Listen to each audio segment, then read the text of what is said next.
This is Elle Beecham, owner, creator, and founder of the Elevate Movement, which is a naturopathic approach to healing and mental health. Listen, I have been contemplating whether or not I was going to post a video about the things that I've been experiencing with my finances, and I have. I made the video 3 weeks ago, when I was at the nail shop, and it's time for me to go again because my appointment is Friday. So I know it was 3 weeks ago that it was in my spirit to talk about finances, and today I said I'm gonna post the video. But honey, I got up this morning and I thought about my book. I'm writing a book, and I was going through each chapter, just kind of reading through, seeing if, would my reader get what I'm trying to convey? Like, would they understand it? Are they able to go with me? Is it an easy read? Are the activities, like the journal entries and everything that I have at the end, like, are they fruitful? Like, would they make a move within? That's the thing. Like, I believe that everything begins within. So with that, something hit me. I did an assessment of each chapter, and I asked myself, like, have I kind of addressed everything that, a pretty girl would go through? And then I said, wait, have you addressed everything that you have gone through? So when I did that, I had to take a step back, and it hit me like a ton of bricks. I was like, man, I got one thing that I have not talked about, and that was the father wound. Like, I have a father wound. Let me get out my Post-it notes, because I was very intentional with this. And I'm driving with this purse on my neck like a fool. But I have been very intentional with my healing, and I wanted to help people because I know the great lengths that I went through to get to this place. So you can absolutely have a present dad and an absent father. You can have an absent father and a present dad. It just depends on your situation and how you perceive, your relationship with your dad. And for me, I can always call my dad. My dad went to prison, but I can always call him, and he will show up for me in the ways that he know how.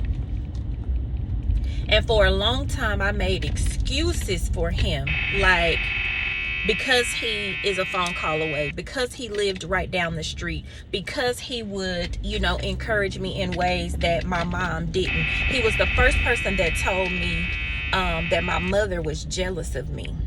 And I didn't understand that as a little girl, but he was the first person that shared that.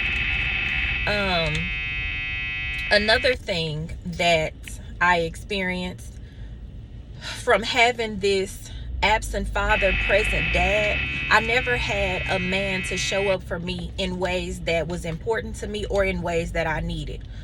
I needed for my dad to validate me as a little girl. I needed him to boost my self-esteem. I needed him to love on me unconditionally and root for me. Like, I needed for him to be my biggest cheerleader in ways that a kid could understand. I don't need you to brag to other people about me, but maybe brag to me. Like, let me know that you feel this way about me. I had an internship where I was working on Capitol Hill at the White House. I never heard my dad say congratulations. I never heard him say, oh my God, like, you doing it, like, for the family. Like, nobody in the family has accomplished these things, and you are. I never heard any of that. I never heard that I'm proud of you. I never heard, you only had one kid, and, you are doing the best that you can. I never heard any of that. My dad showed up for me financially on occasions. But the manner in which I needed for him to be present in my life was to help fill the void that I experienced from my mom, and I just didn't have that. So I struggled. The next thing was the attempts that I've made. I've made several attempts when I'm going through things in my life to make amends and bond with my dad. Not amends, because we got a good relationship, I think. I just needed more. Like I'm at the place now where I can articulate and realize that I needed more from my dad. And I just didn't have it. And I still don't have it. But I would experience a heartbreak, or something in a relationship, something with my mom, something in life. And when I call this man, when I tell you he is the driest person ever, literally he'll be like, now miss, you know better than that. Or miss, he was too good, you were too good for him. Or miss, you better than that. And in my mind I'm like, Dad, what the does that mean? Like, give me more. And I have finally come to a place, and I understand what I've done all of these years. I've given my dad grace. I've given my dad grace that I didn't give my mom. That's one. And I've given him grace because I saw the way he grew up, even as a child, going over to see him and to visit with him. I realized that my grandparents' house was different. His mom, because he lived with his mom his entire life, his mom's house dynamic, the energy was very different than what I grew up with right up the street. Like right up the street with my mom's mom. My maternal grandparents raised me. So I grew up in the church, in a loving environment. I grew up very different than my dad. So I think like I was always giving him like a pass, and I was sparing him because I understood, even though I couldn't articulate it, I understood that this house is very different than up the street.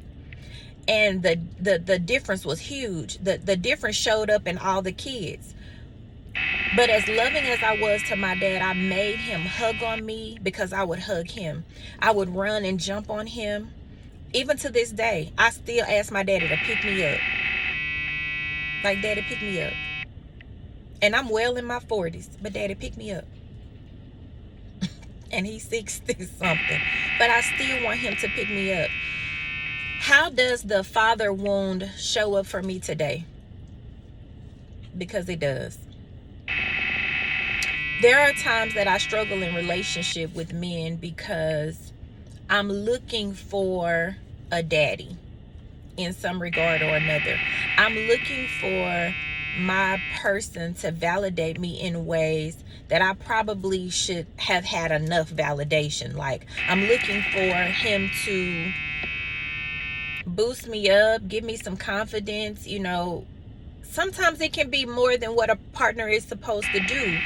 But these are the bags that we come with as human adults. Like, the child shows up whether we want it to or not. And we have to find a person that can hold our hand through that can help facilitate that process, that can walk us through it, that can help us breathe through it. Like, it shows up. Another thing, just kind of having like a disassociation from things. Sometimes you can be overly clingy, or you can totally disassociate yourself, or you can become numb. There's also an attachment disorder, or disorder. There's an attachment thing that comes with it. And we really have to understand, like, what level of attachment, am I? Am I overly? Am I under? Am I showing up, as my authentic self? Because these childhood wounds will come up. And like I said today, I really didn't think me and my dad had any issues, but I've given him a pass over the years and really made it's soft for him. Like, I didn't treat him like I treated my mom. I didn't talk to him the way I talked to my mom. Like, I still have this level of respect for my dad, even though he hasn't been there and shown up for me the way I needed him to, nor have given me the things, that tools that I needed in life from a man, so that I'm able to see these are the characteristics that I want in a man. I don't have it. What I can tell you is just, there are some good things about my dad, but I wouldn't want a man like my dad. I need more of a nurturer. Like, they taunt each other, and they laugh and poke fun and talk about each other and make jokes and stuff. I didn't grow up with that in my mom's home. So to me, it was foreign. It was very hurtful. I didn't like it. I hated it. And because they did that, I started to distance myself from them, because I realized at a young age that it was toxic and I didn't like it. Like, I don't like this. I don't like the way they treat me. I don't like the way they talk about me. I just don't like it. And then they started to do my daughter like that when I brought her around as well. So, when she made the declaration that she didn't want to go, say less, we ain't got to go. And we'll go through, do our little 5 or 10 minutes of fame, and we out. It just wasn't a nurturing environment for me. So I understand more so now than anything the reason my dad is the way that he is.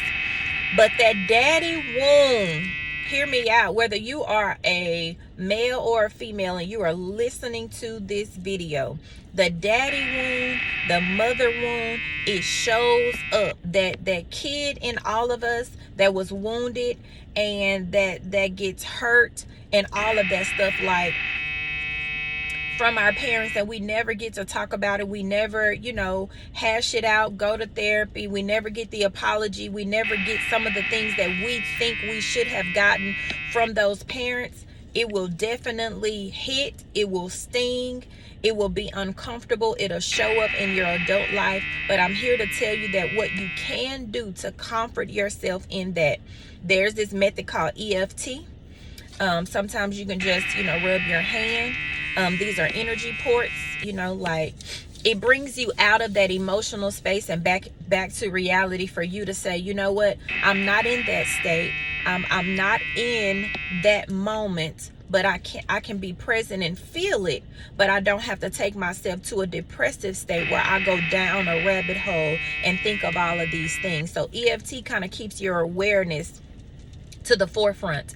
You can also cry. You can journal about it. You can have a conversation. But understand, if you have a conversation, this person that you're talking to, mom, dad, or whoever, may not be in a place to hear. They may not be in a place to help you. They may not be in a place to receive what you're saying. So you more than likely will be on your own, because these are your wounds. They're your bags that you have to learn how to unpack. I love to get out in nature. Like, I love to take walks, hug trees, sit by trees, rub on the barks of trees, plant my feet in some grass. It helps me to breathe better.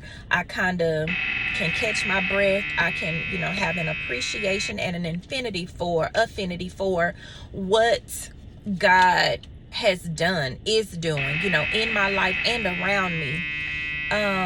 You can also go to therapy. Like, find a therapist that has an approach that you can appreciate. I'm not a person that will advocate for medication. My clients know that.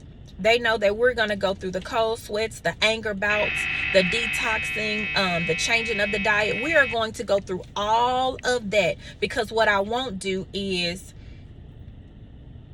have a client that is highly medicated that can't feel. When you can't feel, you cannot heal from any type of mental health disorder. All mental health is rooted in emotional immaturity. In order for you to get in front of anything mental, you got to understand the emotion that comes with it, because we react and respond out of emotion. We don't respond and react, out of intelligence most times. So if you were to develop emotional intelligence, that creates the emotional maturity, and you are able to respond like very differently and better. So this daddy wound, Lord have mercy, hit me today. It hit me like a ton of bricks. I mean, this morning I was crying and snotting everywhere, and I just had to own and acknowledge that this is another chapter that I will have to add to my book, because it's definitely there. And with it being there, I have to address it. Like, I can't pretend that it's not. I have to do what I need to do. So I am going to do that, but all of us have an onion. Look at that onion, see what's all in there. I like to put myself at the center, and everything that I'm connected to or that impacts me, I kind of put it in conversation bubbles. And that's how I deal with my healing. That's how I take things apart. I compartmentalize, because if not, trying to do it all at one time, I'll feel bombarded and overwhelmed. But all of us has an inner child that will show up and give us feelings of like insecurity, inadequacy, jealousy, not good enough, envy, greed, inconsistency. You know, we'll try to hide our emotions. You know, we'll try to play tough. Like, there's just so much stuff that we learned from learned behaviors, and it impacts our cognition and our behavior. So that's CBT. That's your cognitive behavioral therapy.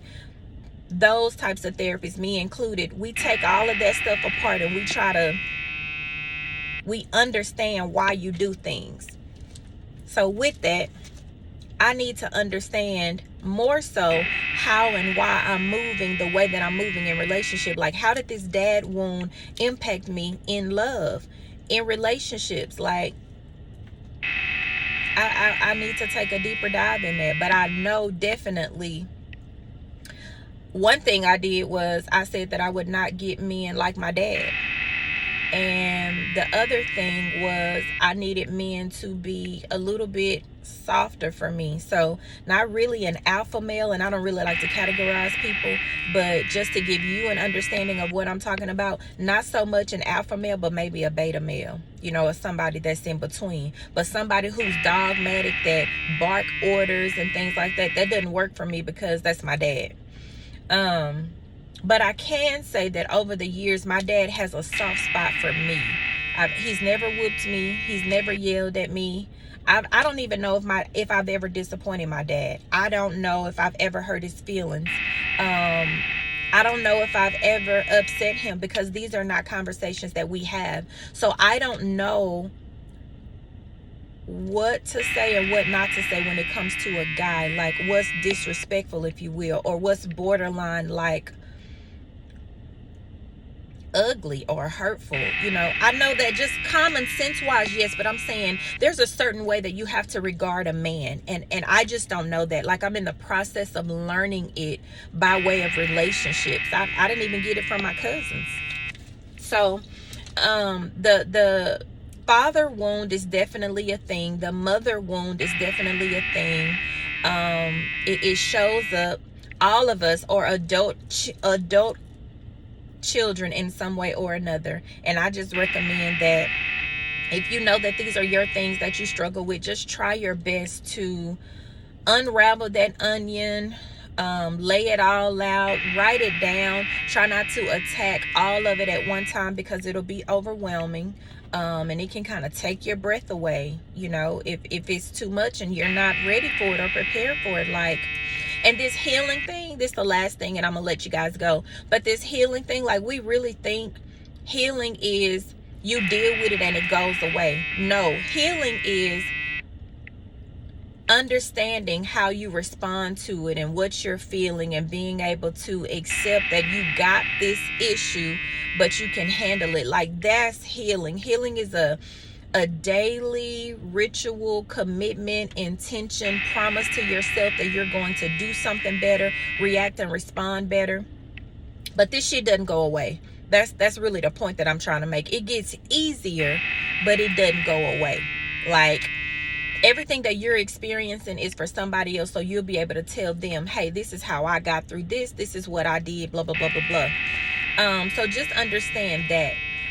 So until my next video, elevators, girl, like, I'm probably gonna come back with a part 2 with this, because my dad and I, we're just not able to have this kind of conversation. Like, it won't be received. He won't even really hear it or whatever, because I've tried. I've even said, like, Dad, this is what I need from you. Like, I need you to come by my house. I need for you to come and pick me up sometimes. I want us to go out to eat.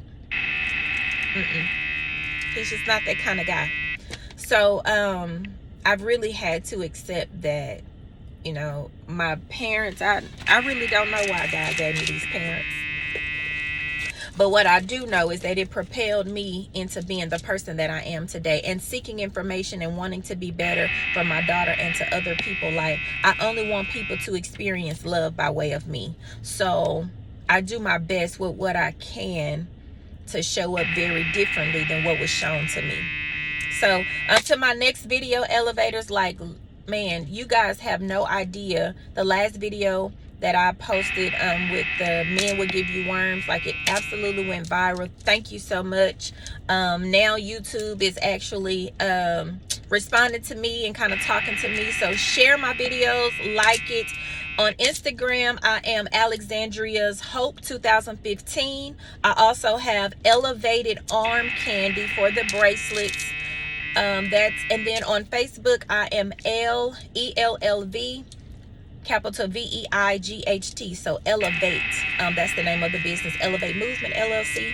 So I just wanted to share this with you. Hopefully it helps someone. That's the purpose of this. Like, share the information. Information is wealth. Like, we can do so much when we know something. You know, when we know nuggets and tidbits, like, we can put something with something and make something. You know, I'm not saying that my walk is the end all be all, but it can absolutely, like, help you and propel you into something else, you know. So take what you need from the videos. The rest of it, throw it away, put it on the shelf, go back to it later. You won't be able to digest all of it at one time. Like, you just won't. So until my next video, elevators, I'm about to shop for a little bit before I go to my evening job, and I'll talk to y'all later. Happy Thanksgiving too. Be grateful, be thankful for where you are, what you have, the people you have, the place that you are in right now. You are where you are supposed to be, me included. So until my next video, elevators, love you all.